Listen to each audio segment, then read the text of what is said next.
최근 감사는 밥이다 라는 시집이 나왔습니다. 제목이 특이하고 재밌어서 주의를 가지고 구입을 하고 살펴보았습니다. 감사는 밥이다. 저자는 일본 사람 미즈노 겐조라는 시인입니다. 나가나현 사카키라는 조용한 농촌 마을에서 태어나서 자랐는데 초등학교 4학년 11살 때에 예기치 않은 뇌성마비로 전신마비는 물론 언어 능력도 완전히 상실하게 되어 버립니다. 그가 할 수 있는 것은 눈을 깜빡이는 것밖에는 아무것도 할 수 있는 게 없었습니다. 그렇게 4년을 짐승처럼 눈만 깜빡이면서 침대에 누워 있었던 그에게 미야오 목사님이 그 동네를 들러서 복음을 전합니다. 그가 성경을 듣고 읽으면서 자신이 살아있는 존재의 의미를 발견하게 됩니다. 그리고 예수 그리스도를 구주로 영접합니다. 그가 감정을 표현할 수 있는 방법은 얼굴에 웃음을 지어 보이는 것과 눈을 깜빡이는 것 밖에는 없습니다. 그때부터 그는 시를 쓰기 시작했습니다. 시를 쓸 수가 손으로 쓸 수 없어서 눈을 깜빡일 수밖에 없었기 때문에 그의 어머니가 이제 그 알파벳을 우리식으로 말하면 가나다 기역 니은부터 쭉 손으로 짚으면 이게 맞다 하면 눈을 깜빡입니다. 그러면 기역, 다시 처음부터 이제 모음 이렇게 쭉 하면 맞다 하면 눈을 깜빡입니다. 그래서 한자를 적습니다. 그래서 눈 깜빡이 시인이라 불립니다. 그의 시가 4권이 출판되어졌는데요, 감사는 밥이라는 이 책은 그가 타계한 후에 그 4권의 시집 중에서 엑기스들만 모아서 한 권으로 출간을 한 것입니다. 이 책에서 그는 그의 가족과 그걸 아는 사람들, 하나님에 대하여 자연 만물에서 느끼는 것들을 가지고 하나님에 대한 감사를 표현하고 찬양하고 노래하고 있습니다. 눈 깜빡이는 것밖에 할 수 없는 그 사람을 통하여 수많은 사람이 감동을 받고 감격을 받고 예수 그리스도 복음으로 다시 돌아오게 되는 일들이, 기적 같은 일들이 일어납니다. 그래서 이 책을 소개하는 많은 분들은 감사야말로 기적을 불러오는 습관이다. 저도 그 글의 기사를 따서 오늘 제목을 감사, 기적을 부르는 습관이라 지었습니다. 눈 깜빡이는 것밖에 할 수 없는 그 사람을 통하여 이런 영향력 있는 삶을 살게 되는 것은 정말로 기적 같은 일이 아닐 수 없습니다. 그러면서 저는 다니엘을 떠올렸습니다. 이 미즈노 겐조라는 시인이 온 몸의 지체의 장애에 꽉 갇혀서 눈 깜빡이는 것밖에는 할 수 있는 게 전혀 없는 그가 모든 것을 잃어버리고 갇혀 있었던 그라면, 다니엘은 몸은 건강하였지만 그 이외의 모든 것들을 잃어버리고 갇혀있는 신앙의 인물입니다. 이 두 사람의 공통점은 하나님께 감사하는 사람이었습니다. 어떻게 이런 감사가 가능할 수 있을까 하는 것입니다. 무엇이 우리를 감사하게 만들고 이 감사가 가져오는 기적이라는 것이 우리 삶에도 이루어질까 하는 것입니다. 오늘은 추수감사주일입니다. 우리가 밭과 논에서 농사는 짓지 않지만 우린 나름대로 이 모양 저 모양으로 인생의 농사를 짓고 있는 농부들이라 할 수 있습니다. 한 해를 지나는 이 시점에 우리 하나님께 어떤 감사가 있습니까? 감사의 힘과 감사의 능력이 내 안에서 살아 있습니까? 오늘 말씀과 함께 이 감사의 능력들이 우리 가운데 회복되어지기를 주의 이름으로 축복합니다. 감사, 기적을 부르는 습관입니다. 기적을 부르는 거룩한 습관입니다. 다니엘이 하나님께 감사한 이 모습을 가만히 보면 기적을 부르는 거룩한 습관인 감사, 어떤 감사인가 하는 것을 볼 수 있습니다. 오늘 본문은 10절에서는 다니엘이 이 조서에 왕이 도장이 찍힌 것을 알고도 무슨 조서입니까? 지금부터 30일 동안 왕인 나 외에 다른 신이나 사람에게 절하고 기도하는 자는 누구를 막론하고 사자굴에 던져넣어서 처형을 시키겠다라는 무서운 금령입니다. 변개치 할 수 없는 그 금령에 왕이 직인이 찍힌 것입니다. 다니엘이 이것을 몰랐을 리가 없습니다. 고위관리였던 다니엘이 너무나 잘 알았음에도 불구하고 그는 자기 집에 돌아가서는 윗방에 올라가 예루살렘을 향하여 창문을 열고 전에 하던 대로 하루 3번씩 무릎을 꿇고 기도하며 그의 하나님께 감사하였더라. 전에 하던 대로 그의 하나님께 기도하며 감사하였더라. 전에 하던 대로. 이때뿐만 아니라 다니엘은 전에도, 그 전에도, 그 앞에도 그는 모든 일에 있어서 하나님께 기도하며 감사하는 것을 절대 포기하지 않았던 사람임을 알 수 있습니다. 전에 하던 대로. 다니엘이 전엔 어떤 일, 어떤 역사를, 어떤 풍랑을 통과해 왔습니까? 바벨론 왕 느부갓네살에 의해 예루살렘 성이 무너집니다. 왕이 조롱을 당하고 잡혀갑니다. 나라가 망합니다. 성전이 무너집니다. 성전의 기물이 빼앗깁니다. 그럴 때에도 그는 기도하며 감사했다는 것입니다. 그 자신도 그들에게 포로가 되어서 노예가 되어져서 타국의 노예로 끌려와서 그 타국 왕을 섬기는 그런 자로 살 수밖에 없는 존재로 고향에서 노예로 잡혀왔습니다. 부모를 잃어버렸습니다. 가족과 친척을 잃어버렸습니다. 정든 땅을 잃어버렸습니다. 잡혀온 그때에도 자신의 꿈을 빼앗기고 자신의 미래가 완전히 유린당한 그때에도 그는 기도하며 감사한 사람이었습니다. 모두가 갈망하고 더 가지기를 원하고 왕의 눈에 띄기를 원하는 그들이 다 왕의 고기와 포도주 진수성찬에 눈이 멀었던 그때에도 나는 이것으로 내 몸을 더럽힐 수 없다라고 그것을 포기할 그때에도 그 밤에도 그는 돌아가서 하루 3번 창문을 열고 하나님께 기도하며 감사합니다. 왕의 꿈 때문에 이제 어느 정도 이 타국에서 자리를 잡고 영향력을 발휘할 수 있는 위치에 있었지만 이것이 다 물거품이 되고 빼앗기고 죽임당할 위기에 있을 그때에도 그는 문을 열고 전에 하던 대로 기도하며 감사했습니다. 타국에 끌려와서 이곳에서 생명 같았던 친구들, 타향에서의 버팀목이었던 신앙의 동료들이 풀불 속에 7배나 뜨거운 풀불 속에 던져져야 된다라는 그 비참한 현실을 앞두고도 그것 때문에 가슴 쓰리고 있는 그때에도 그날에도 전에 하던 대로 그는 기도하며 감사합니다.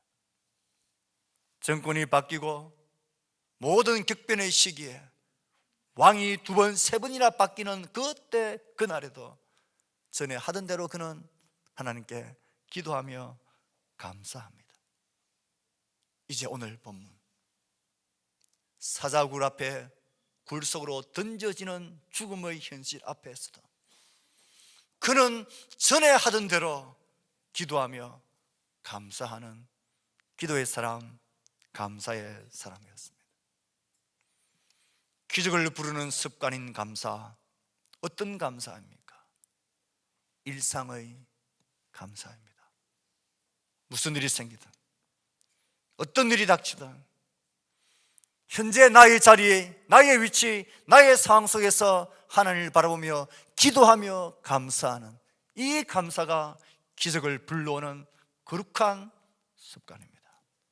조건과 환경, 여건에서 나온 감사가 아니라 나의 살아있는 삶 존재 자체가 하나님께 감사로 돌려드릴 때에 그 감사는 기적을 불러옵니다. 감사할 수 없을 때, 아니 감사할 조건들이 빼앗기고 아무래도 없을 때에 그때에 하나님을 향하여 감사할 수 있는 그 감사야말로 기적을 불러오는 위대한 감사입니다. 이런 것, 없는 것을 아까워하며 원통하며 분통하는 게 아니라 있는 것, 내가 존재하는 것, 하나님이 엄연히 살아계신다는 것을 믿는 것, 그 하나님을 향한 나의 믿음이 있는 이 현재를, 이 존재 자체를 하나님께 감사하는 그 감사가, 그 일상의 모든 감사가 기적을 불러오는 거룩한 능력입니다.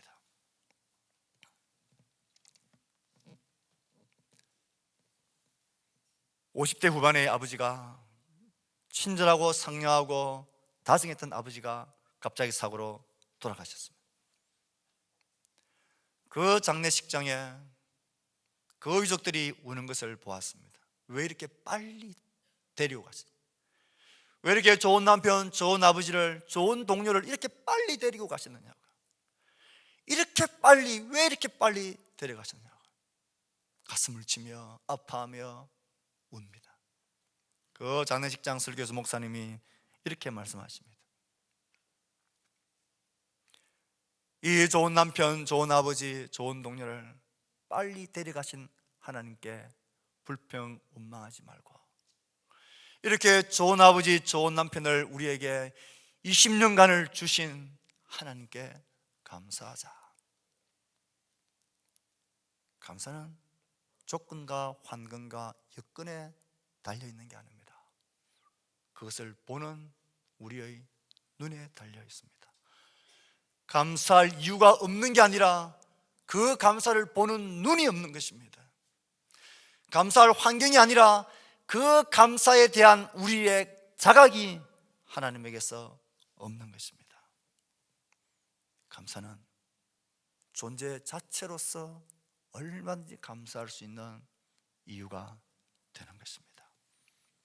이것 있으면 저것 있으면, 이 일이 잘 되면 저것이 잘 되면이 아니라, 이것이 없고 저것이 없어도 비록 오늘 내가 여기에 존재하고 있다는 것, 그리고 하나님이 살아계신다는 것, 그 하나님을 향한 나의 믿음이 있다는 이것 때문이라도 하나님께 기도하며 감사한다면 그 기도는 우리의 삶 가운데 기적을 불러오게 될 것입니다.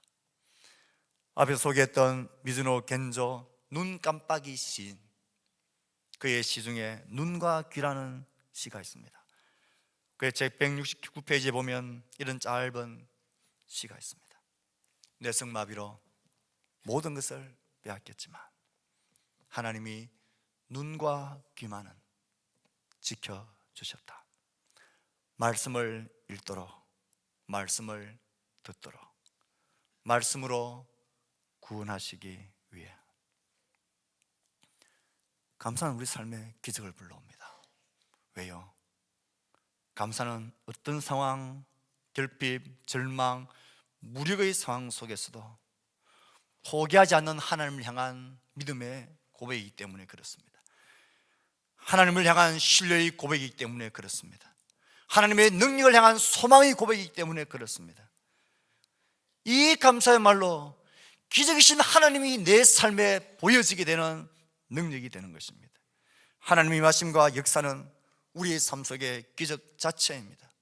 하나님의 손길이 우리 가운데 임하시기만 하면, 그 하나님을 내 삶과 감사를 통하여 그를 인정하고 신뢰하기만 하면 하나님 우리 삶에 기적으로 임하십니다. 하나님의 기적을 보고 싶으십니까? 그 영광과 능력을 경험하고 싶으십니까? 오늘 내 삶의 존재 자체에서, 지금 이 모습에서 하나님께 기도하며 감사하십시오. 그러면 기적이신 하나님이 우리의 삶에 기적으로 임하실 것입니다. 불평하고 원망하며 속만 상하고 억울하지만 감사하면 하나님의 일하심을, 하나님이 불러오시는 기적을, 하나님이 가지고 오시는 기적을 보게 될 것입니다. 기적은 감사는 기적을 불러오는 거룩한 습관입니다. 다니엘의 모습 가운데 기적을 부르는 감사의 두 번째 모습이 보입니다. 다니엘의 감사 기도가 놀라운 것은 그의 처한 상황이 감사의 상황과는 전혀 상관없는, 아니 상관없는 정도가 아니라 전혀 반대의 고난과 위기, 고통 중에 들여진 감사이기 때문에 그렇습니다. 감사의 정반대에 있는 고난과 고통이 그때 어떻게 우리가 감사할 수 있겠습니까? 그냥 속된 말로 미친 척 하면서 그냥 무턱대고의 감사는 그건 오래가지도 못하고 온전한 감사일 수가 없습니다. 정말 고난도 감사할 이유가 되나요? 된다면 어떤 이유에서 그렇습니까? 고난이 왜 고난스럽고 고통스럽습니까? 잃어버리기 때문에 그렇습니다. 빼앗기기 때문에 그렇습니다. 내 손에서 사라지기 때문에 그렇습니다. 당연히 있어야 되는 것인데 이것이 없어지고 빼앗겨버리고 잃어버리기 때문에 그래서 고통스러운 것입니다. 건강을 잃고 사람을 잃고 돈을 잃고 기회를 잃고 시간을 잃고 꿈을 잃어버리기에 고난의 때는 고통스러운 것입니다. 꼭 있어야 할 것을 잃어버린다는 것, 남들에게 다 있는 것을 나는 가지고 있지 않다는 것, 그것 때문에 고통스럽고 불편하고 힘든 것입니다. 고난의 때는 잃어버리는 시기입니다.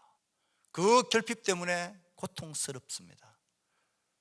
그런데 가만히 생각해 보면 고난의 때, 고난이라는 것이 꼭 잃어버리는 것만 있는 것은 아니라는 것을 알 수 있습니다. 고난 때문에 얻는 것도 있습니다.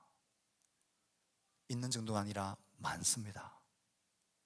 그 얻는 것들은 소중한 것들입니다.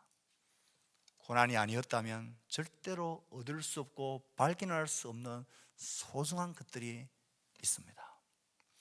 다니엘을 한번 생각해 봅시다. 다니엘은 정말 고난의 시간 세월을 타국에서 보냈습니다. 사방천지가 그는 잃어버린 것들 뿐입니다. 나라도 잃었고 왕도 잃었고 가족도 잃었고 꿈도 잃었고 언어도 잃었고 이름도 잃었고 예배도 잃어버렸습니다. 신앙의 자유도 물론 잃어버렸습니다. 이런 가운데 뭐 감사하며 기도할 게 있었을까요? 이런 잃어버린 것들 때문에 감사한 것이 아닙니다. 잃어버림으로 말미암아서 얻고 찾고 확신하는 것이, 발견하는 것이 잃어버린 것들보다 훨씬 크고 중요하고 많다라는 것을 알기 때문에, 감사할 만하기 때문에 감사하는 것입니다. 다니엘이 고난을 통해 얻은 것은 무엇입니까? 나라가 망하고 성전이 무너지고 기후가 빼앗기면 하나님도 망하고 하나님도 없어지고 하나님도 무력하고 사라진 존재로 알았지만, 하나님은 여전히 이곳에서도, 이 나라에서도 여전히 하나님은 살아계셔서 역사하시고 열방을 통치하시는 하나님이신 것을 이 고난의 때에 그는 분명하게 발견하고 봅니다. 하나님을 향하여 뜻을 정하였을 때, 그 시간과 환경과 나라가 어딘지는 상관없이 하나님에게 뜻을 정하였을 때, 진수성찬 고기와 포도주를 먹은 다른 친구들보다도 훨씬 더 얼굴이 빛나게 하고 하나님이 존귀하게 하실 수 있는 살아계신 하나님을 이 고난의 때에 그는 발견한 것입니다. 꿈을 통하여 여전히 온 열방을 통치하시고 다스리시는 이스라엘의 진짜 왕이 하나님이시라는 것을 다니엘은 그의 평생에 경험하고 알고 확신합니다. 불무불 속에서도 하나님을 향한 믿음을 가진 자를 그 불 가운데서조차도 머리카락 하나 상하지 않도록 지키시는 살아계신 하나님을 그 고난의 때에 발견합니다. 그래서 그는 두렵지 않은 것입니다. 사다구리에 던져진다 할지라도, 내 목숨이 던져지고 끊어진다 할지라도 하나님께 기도하며 감사하는 것, 그것이 두렵지 않았습니다. 왜요? 내 목숨보다도 훨씬 귀하고 소중한 살아계신 하나님을 발견하고 하나님을 가지고 하나님을 확신한 사람이었기 때문에 그렇습니다. 다니엘이 고난을 통해 잃어버린 것들은 모두 영원한 것들이 아닙니다. 언젠가는 내 손에서 떠나고 내 삶 가운데서 사라질 것들 뿐입니다. 그러나 고난의 때에 우리가 발견하고 얻는 것들은 영원한 것들입니다. 환경과 조건과 상황에 상관없이 언제나 내 삶 가운데 영원히 있는, 내 목숨이 닿을 그때까지 변하지 않는 것들, 그런 것들을 우리는 고난의 때에 발견하게 됩니다. 훨씬 가치 있는 것들 말입니다. 하나님의 살아계심을 고난의 때에 진짜 알게 됩니다. 하나님 여전히 통치하시고, 여전히 하나님이 나를 돌보시고, 여전히 하나님이 나의 영원한 왕이신 것을 이 고난의 때에 우리는 진짜로 알게 됩니다. 고난의 때에 잃어버린 것보다 찾고 얻는 것이 많습니다.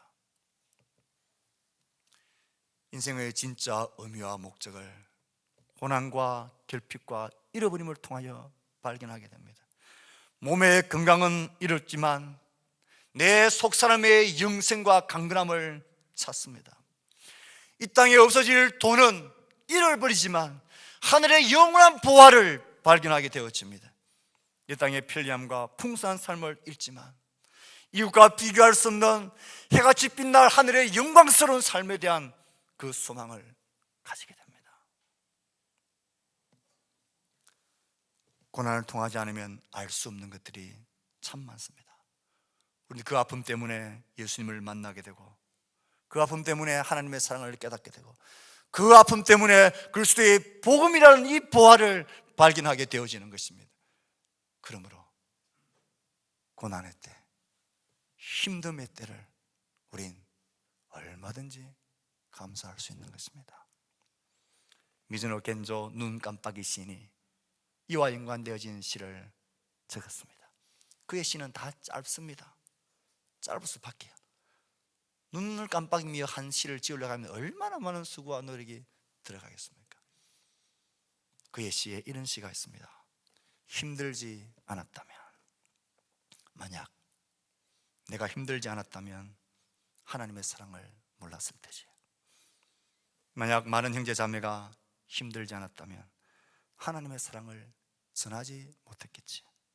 만약 주 되신 예수님이 고난받지 않으셨다면 하나님의 사랑을 나타낼 수 없으셨겠지. 우리의 힘든 시간들, 고난과 결핍과 아픔의 시간들을 통하여 우린 하나님을 발견합니다. 이 감사야말로 우리의 삶 가운데 기적을 불러오는 거룩한 습관인 것입니다. 다니엘의 삶 가운데 마지막 세 번째, 기적을 부르는 세 번째의 특징은 어떤 것입니까? 이런 일 저런 일도 내가 다 감사할 수 있겠고, 고난할 때에도 생각해보니, 말씀을 들어보니 감사할 게 있기 때문에 감사할 수도 있겠습니다. 그래서 마음을 다짐 잡고 감사의 길을 걸으려고 하는데, 그 감사의 걸음을 확 넘어지게 하는 것이 있습니다. 그 감사의 걸음을 낚아채서 감사하지 못하게 만드는 강력한 사단의 무기가 있습니다. 이런 생각들입니다. 하나님 다 좋아요. 그런데 왜 나에게만 이러시는 거예요? 다른 사람들에겐 다 평범한데 왜 내게만 이러세요, 하나님? 내가 언제 뭐 굉장한 것을 요구했나요? 남들이 누리는 그 평범한 삶을, 그게 하나님 욕심인가요? 왜 나는 기본적인 그것이 안 됩니까? 왜 하나님 나에게만 이러세요? 내가 언제 뭐 위대한 믿음을 하라니까 요구했습니까? 그냥 나 좀 버려두세요. 다른 사람을 보니까 다 그렇게 평범하게 저렇게 감사하며 사는데 내가 그렇게만 살 수 있으면 하나님 좋겠는데 왜 나입니까? 왜 나에게만 그래요, 하나님? 감사의 최고의 적은 비교하는 것입니다. 비교라는 게 얼마나 무서운 힘이 있느냐 하면요, 바로 어제까지만 해도 그렇게 감사했던 게 오늘은 불평과 원망거리로 확 바뀌어져 버립니다. 그렇게 사랑스럽던 남편과 아이들이 동창이라도 한번 갔다 오면 꼴도 보기 싫어집니다. 동창회도 갔다 오면 왜 그렇게 남편이 작아 보이고 무능해 보이고 자식들은 하나같이 못나 보이고, 이 들들거리는 고물차는 언제까지 이 생명이 연장될 것인지 차버리고 싶습니다. 집은 좁아 터졌습니다. 이 자식들은 도대체 무슨 공부를 한다고 앉아있는 건지 속에서 열불이 나기도 합니다. 비유해서 오는 것입니다. 하나님 만드신 이 우주 만물 자연 중에 비교하면서 고통하고 아파하는 피조물이 도대체 사람 말고 누가 있습니까?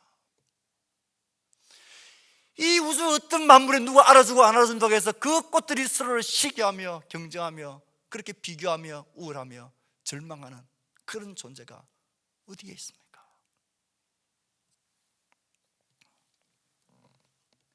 다니엘이 하나님께 왜 하나님 나에게만 이러세요? 이런 비교에 빠져서 왜 하나님 나만 이렇게 험한 길을 걸어가야 돼요? 그런 고통과 비교의 옆에 빠졌다면 그는 목숨 걸고 기도하며 감사의 걸음을 걸을 수 없을 것입니다. 아마 다니엘은 분명히 알았습니다. 맞아, 이 길이 나의 길이야. 하나님이 나에게 살아라고 말씀하신 그 삶은 이 삶이야. 다른 사람은 내가 모르겠다. 너 왜 꼭 그렇게 30일만 참으면 되는데 꼭 그렇게 30일을 못 참고 문을 열고 꼭 그렇게 해야 되겠니? 30일만 있다가 이 금령이 끝나고 나면 기도해도 되잖아. 왜 유독 너 그렇게 별나게 하니? 그냥 30일만, 그것도 아니면 문을 좀 닫으라, 우리 안 보이게.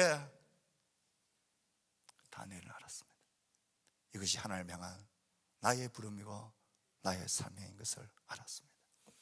이것이 하나님이 나를 이곳에 보내셨고 이곳에서 하나님께서는 위대한 일을 행하셨고 나에게 지혜를 알게 하셨고 나를 이 자리에 세워주셨고 그 하나님을 드러내고 하나님을 높이기 위해서 내 목숨을 내어놓아도 좋을 뿐, 그렇게 했어도 하나님이 내 삶을 통하여 영광 받으시다면 하나님 그 길이 나의 길이고 그 길이 나의 삶이고 내가 살아야 할 나의 삶을 하나님 나는 살겠습니다.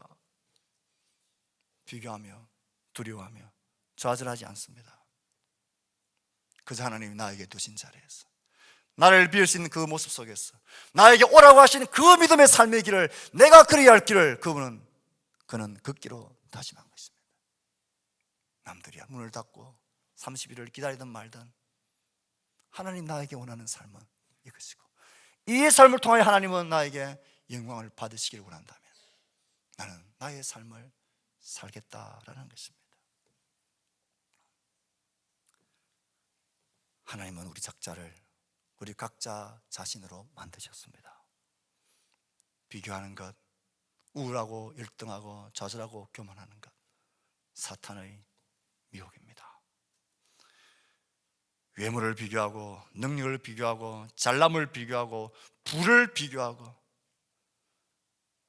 은사를 비교하고 섬김을 비교하고 이 모든 비교는 사람을 미혹하는 사단의 전략입니다. 사단은 첫사람 아담에게 너가 이 과일을 먹으면 너가 눈이 밝아져서 하나님과 같이 될 거다. 사단은 사람을 하나님과 비교하는 자리까지 올려놓았습니다. 모든 종류의 비교는 사탄의 미혹입니다. 어떤 종류의 비교라도 하나님께서 기뻐하시지 않는 사탄의 전략입니다. 비교하면 감사의 길을 걷지 못합니다. 하나님 나를 만드신 나로 살기를 원하십니다. 나를 두신 그곳에서 살기를 원하십니다. 나 자신으로 살기를 원하십니다. 하나님 나를 두신 가정에서 남편과 아내로 부모와 자녀로 살기를 원하십니다. 그런데 왜 자꾸 이웃집 아줌마의, 이웃집 자녀의 부모로서 이웃집의 자식을 데리고 살려고 왜 그렇게 하지 못하느냐고 비교하는 것은 바보 같은 일이 아닐 수 없습니다. 나의 남편들을 이웃집의 남편으로 몰아붙이지 마세요. 나의 아내를 이웃집의 아내로, 나의 부모를 나의 자녀로, 이웃집의 다른 자녀로 그렇게 왜 되지 못하느냐고 비교하는 것은 바보고 천지 같은 일입니다. 자녀들이 제일 듣기 싫어하는 말이, 상처되는 말이 형제와 비교하고 다른 친구들과 비교하는 것이라 그랬습니다. 자녀 여러분, 부모들도 그렇습니다.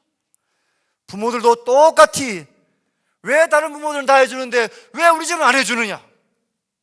똑같이 상처를 받고 고통스럽고 힘듭니다. 그런 바보 같은 사탄의 미혹에 빠져가지 마세요.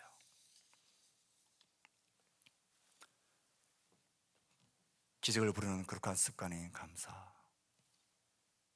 나 자신으로 살며 내 모습 그대로 하나님께 감사하는 것입니다. 마지막으로 미즈노 겐조의 시 중에 이 주제와 연관되어진 시를 소개하려고 합니다. 저는 그 두꺼운 400편이 되는 시 중에 이 시가 제일 좋았습니다. 제목은 산다입니다. 하나님의 크신 손 안에서 달팽이는 달팽이답게 기며 반딧불꽃은 반딧불 꽃답게 피고 청개구리는 청개구리답게 울며 하나님의 크신 손 안에서 나는 나답게 산다. 사랑하는 성도 여러분, 하나님의 크신 손 안에서 나는 나답게 사는 것입니다. 이 시인은 달팽이만도 못한 처지입니다. 달팽이야 기어서 자기 의지로 움직일 수나 있죠. 이 시인은 눈만 깜빡이는 것밖에는 할 수 있는 게 없었습니다. 그런데 하나님의 크신 손 안에서 나는 나대로 나답게 산다 고백합니다. 하나님의 크신 손 안에서 우리 모든 성도들이 각자의 위치에서 각자의 삶을 우리 각자의 삶답게 하나님이 원하시는 그 삶답게 살면 되는 것입니다. 그렇게 살 때에 감사가 있고 그렇게 살 때에 하나님의 기적이 우리의 삶 가운데 임하게 될 것입니다. 사랑하는 성도 여러분, 하나님이 만드신 나답게 삽시다. 날 두신 곳에서 부모와 자녀로 삽시다. 날 두신 곳에서 성도와 교육자로 삽시다. 날 두신 곳에서 형제와 자매로 살아갑시다. 감사는 나를 나로 살게 하는 비결입니다. 이렇게 감사하며 살면 기적이 우리 가운데 임하게 됩니다. 하나님께서 받으시기를 원하는 감사는 누구와 비교해서 더 나은 감사가 아닙니다. 나의 감사입니다. 내 삶의 감사이고 내 가정의 감사이고 나의 소유의 감사이고 내 인생의 감사입니다. 다니엘의 삶을 삶으로 감사했듯이 미즈노 겐조가 그의 삶을 살며 하나님께 감사했듯이 우리 모두는 각자의 삶을 살며 하나님께 감사해야 합니다. 이 감사야말로 우리의 삶 가운데 하나님의 기적이 드러나게 되는 놀라운 능력이 될 것입니다. 감사하는 자의 그 마음을 사탄은 손대지 못합니다. 감사는 우리 영혼의 방탄복과도 같은 것입니다. 사단은 두루다니며 산길자를 찾는데 불평과 원망과 다툼 있는 그 심령을 찾습니다. 하나님 우리에게 기적을 불러오는 감사를 원하십니다. 우리 모든 성도들이 이 추수감사주일날 잃어버렸던 감사를 회복하기를 바랍니다. 하나님의 능력의 기적들이 이 감사를 통하여 우리의 삶 가운데 펼쳐지게 되기를 주의 말씀으로 축복합니다. 아멘.